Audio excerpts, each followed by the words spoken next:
The institution didn't become less romantic, it became mathematically hostile. Marriage didn't lose its meaning, its risk profile quietly inverted. Commitment didn't disappear, it was repriced beyond what the median life can safely absorb. The social lie is simple and endlessly recycled. Men are opting out because they're immature, selfish, addicted to comfort, or afraid of responsibility. The actual reality is colder. The data suggests marriage has transformed from a stabilizing structure into a high-volatility asset, and the average man has learned, through observation, not ideology, that entering unstable markets without downside protection is how lives get liquidated. Viewed through an economic lens, marriage now functions like a long-term lease signed in a currency that keeps devaluing. The generation inherited stagnant wages, compounding debt, and housing markets that behave like exclusive clubs with bouncers instead of doors. At the same time, the cultural expectation of male provision never fully updated. Society still measures husband material using an outdated price index, one that assumes steady income, asset growth, and surplus resilience. The result is not rebellion, it's risk aversion. Historically, marriage operated as a cooperative shelter, pooled labor, shared survival, mutual insurance against illness, poverty, and social isolation. But as the broader economic floor collapsed, the shelter became load-bearing in ways it was never designed for. The legal architecture of divorce, developed for a different labor market and a different family model, lags behind reality, creating asymmetrical exposure in an era already defined by precarity. The system didn't adapt, people did. Zoom out further and a global pattern appears. Institutions built for stability struggle inside volatile economies. Pensions disappeared, lifetime employment vanished, housing detached from wages. Marriage followed the same trajectory, still marketed as security but experienced as leverage. The average man didn't suddenly lose faith in love, he lost faith in contracts that assume tomorrow will resemble yesterday. Now, the translation layer. When you hesitate, delay, or quietly step back, it doesn't feel like a spreadsheet calculation. It feels like a tightening in the chest when commitment is mentioned, like standing on ice that looks solid but carries the faint sound of cracking underneath.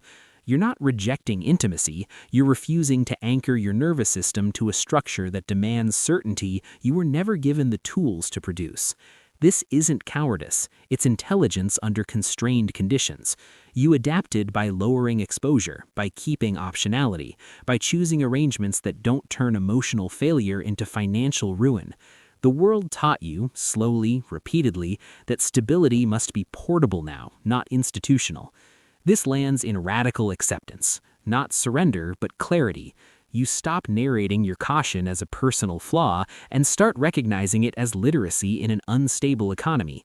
You are not broken. You read the terms, you adjusted your strategy, and that, quietly, is power. Marriage used to be a foundation poured before the house was built.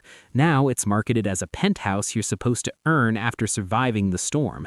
The paradox is brutal. Society demands you arrive fully stabilized before granting access to the very structure that once helped people stabilize. The myth says delay is a character issue. The reality is sequencing failure. The data suggests men are waiting not because they want less responsibility, but because the cost of entering early has become catastrophic when exits are penalized and income floors are unreliable. Education stretches longer, careers start later, asset accumulation lags, yet the clock of expectation never slowed. Economically, this creates what looks like passivity, but is actually compression. Time, money, and energy are all over-leveraged. When survival requires constant optimization, adding a legally binding partnership feels like bolting a fragile engine onto a plane already flying through turbulence. One unexpected downturn, job loss, illness, relational fracture, and the entire system destabilizes. The institution asks for permanence in a world that sells impermanence as flexibility. This shift aligns with a broader historical force, individualization under late-stage capitalism. Risk, once absorbed by institutions, has been quietly reassigned to individuals. Healthcare, retirement, housing, and now family stability all sit on personal balance sheets. Marriage didn't escape this transfer, it intensified it. What was once a shared hedge became a personal liability with social expectations attached. So, when men choose cohabitation, serial monogamy, or solitude, it's not nihilism, it's a recalibration of exposure. Intimacy without legal entanglement functions like a modular system. Connections can exist without triggering cascading failures. Society interprets this as emotional detachment because it still believes depth must be proven through sacrifice rather than sustainability. On the inside, this manifests as a strange duality. You want connection, warmth, someone to build with, but your body flinches at the idea of binding that desire to an institution that doesn't forgive mistakes made under pressure. The hesitation lives in your shoulders, not your values. It's the sensation of carrying glass while being asked to run. Reframed properly, this is not avoidance, it's strategic patience. You're not opting out of love, you're opting out of structures that punish learning curves. The adaptation is quiet, rational, and deeply human. This lands in microconnection. You allow closeness in forms that don't require self-erasure. You build trust incrementally, locally, without promising what the system might later weaponize against you. Small, resilient bonds instead of one massive bet.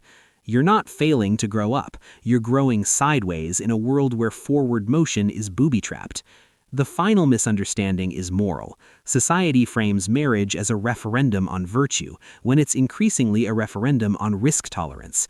Declining participation isn't a collapse of values, it's a vote of no confidence in outdated infrastructure. From a sociological distance, the pattern is consistent. When institutions stop matching lived reality, participation drops. Churches emptied, unions weakened, trust in government eroded. Marriage follows the same arc, not because people stopped caring, but because the cost-benefit equation no longer aligns with the promises being sold. The system asks for faith while offering volatility. What replaces it isn't chaos, it's informal order. New norms form quietly. Delayed commitment, negotiated roles, reversible choices. These aren't signs of decay, they're signs of a population experimenting under pressure, trying to preserve dignity and agency where certainty no longer exists. For you, this explains the quiet grief that doesn't have a name. You didn't reject a dream. The dream expired before you could afford it. And yet, the longing remains, colliding daily with caution. That tension doesn't mean you're confused, it means you're awake. Here's the reframe that matters. Opting out is not disengagement. It's boundary setting at a civilizational scale. You're conserving resources, emotional, financial, psychological, in a world that extracts without guaranteeing return. You're choosing not to confuse endurance with success. This lands in systemic solidarity, not isolation, but alignment with others who recognize the same fault lines. You stop personalizing what is structural. You see your hesitation mirrored across a generation, across borders, across datasets, and in that recognition, shame dissolves. You are not broken. Your nervous system is responding accurately to incentives. Your restraint is not fear, it's foresight. In an unstable world, refusing unstable contracts is not pessimism, it's competence. All right, that's it for today. If you're looking for more content like this, make sure to hit that subscribe button to stay tuned for what's coming next. Anyway, take care of yourself, and I'll see you soon.